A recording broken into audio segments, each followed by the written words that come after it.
Good day, Miss McIntosh, and anyone else who may be viewing this video. Today's presentation is about Judaism for portfolio number 1 in comparative religion, presented by myself, Amisha Mangal. Okay, so I'm going to discuss how comparative religion altered my thoughts on Judaism and 3 aspects of Judaism that stood out to me and why. Judaism is one of the world's oldest monotheistic religions. It comprises an approximate 15 million followers and is well established across sacred texts, beliefs, and rituals. So, how did comparative religion alter my thoughts on Judaism? I was mostly unaware of Judaism prior to the material provided in comparative religion. My knowledge was limited to things like the Holocaust, and I knew a little bit about circumcision and the bar mitzvah ritual. Even then, I narrowly understood some of these aspects beyond media and film coverage. However, after much research, I have gained tremendous insight into the religion. To begin, Judaism's figures and teachings are critical antecedents in the development of 2 other religions, namely Christianity and Islam. And I didn't know that, so that was really nice to learn about. Any understanding of Christianity and Islam must firstly acknowledge Judaism, since both religions are rooted in Judaic theology. So all 3 religions are monotheistic, that means they believe in one God, and they are bound by the acceptance of Abraham and believe that Abraham entered a covenant with God. Judaism reinforces Abraham as the first patriarch who entered the covenant whereby God would protect Abraham's descendants once they worshipped him alone. Christianity pays homage to Abraham's son Isaac, whereas Islam pays homage to Abraham's son Ishmael. So Judaism's role in forming Christianity and Islam was shocking to me because I did not know about their similar origins or their shared relationship with Abraham. And once I understood this, I was able to identify Judaic figures like Moses and the angels Gabriel and Michael in Christianity and Islam. And in doing so, I gained a better understanding of the similarities and differences among these religions. It was also interesting to learn in depth about the significance of circumcision in Judaism. I knew that Jewish parents circumcised their infants shortly after birth, however, I did not know why. And they do this because God told Abraham that in order to seal the covenant between them, Abraham must agree that every one of his male descendants be circumcised. So circumcision, that is the removal of the foreskin from the penis, physically represents this covenant. So Jewish baby boys are circumcised in a celebratory ceremony known as Brit Milah 8 days after birth. And now that I know this, I correctly understand circumcision as a sacred practice cemented in Jewish law. Also, I knew that the bar mitzvah was a Jewish ritual, but I didn't know anything specific about the ritual or its importance within the Jewish community. So a bar mitzvah is a sacred Jewish ritual for a 13-year-old boy. 12-year-old girls also practice a similar ritual called bat mitzvah. So bar and bat mitzvah translate to son or daughter of the covenant, and it's a coming of age ceremony after which boys and girls assume adult responsibilities, observe Jewish commandments, and are accountable for their actions. During a bar mitzvah, boys are required to wear tefillin, that is to attach scriptural passages to their head and arms. They are required to receive an aliyah, that is to make blessings over the weekly Torah portion, and they are required to recite a portion from the Torah and a passage from one of the books of the prophets in Hebrew. And the bat mitzvah was introduced long after in 1922 by Rabbi Mordecai Kaplan, who allowed his daughter to practice the ritual. Since then, bar and bat mitzvahs have become a staple within Jewish households. So I didn't know that the bar mitzvah was exclusively for males, or that the bar mitzvah uh, for girls began in the early 20th century. So learning about the ceremony's history, makeup, and significance was fascinating. So the course information has positively altered my thoughts on Judaism.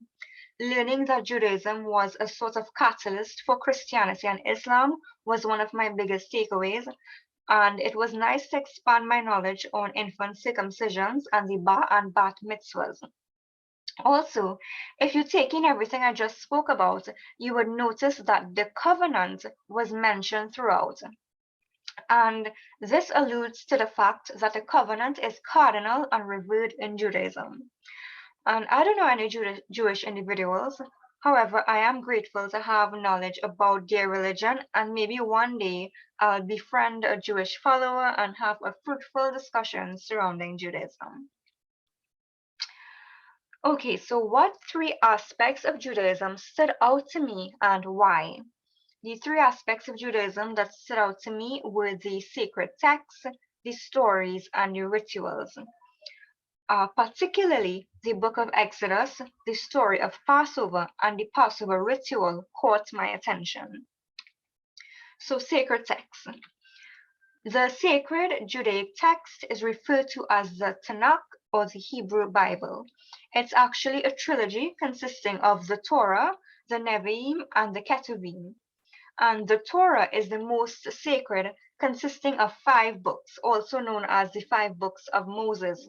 That is Genesis, Exodus, Leviticus, Numbers, and Deuteronomy. And the book of Exodus stood out to me the most because of the central theme of liberation. Exodus, meaning a mass departure of people, signifies the freedom of the Israelites, them leaving Egypt and them entering a covenant with God as Jews. Exodus tells the story of the Israelites' enslavement by the Egyptian Pharaoh and how God appeared to Moses in the burning bush, choosing him to free the slaves. Moses does so under God's guidance, and the Israelites are freed. They travel with Moses and his brother Aaron to Mount Sinai, where God appears and forms a covenant with the Israelites. Moses ascends Mount Sinai for 40 days and 40 nights, after which he is to descend with 2 stone tablets bearing the 10 commandments. However, because of the length of time that Moses is up on the mountain, the Israelites start losing hope and turn to idol worship. When Moses returns and has seen what has happened, he shatters the stone tablets. And so he has to return to Mount Sinai for another 40 days and 40 nights to ask God's forgiveness. And God does grant forgiveness, and the Israelites build a tabernacle which God fills with his presence. And this is a very concise retelling of Exodus, just to give you an idea of what the book is about and why it resonates with me.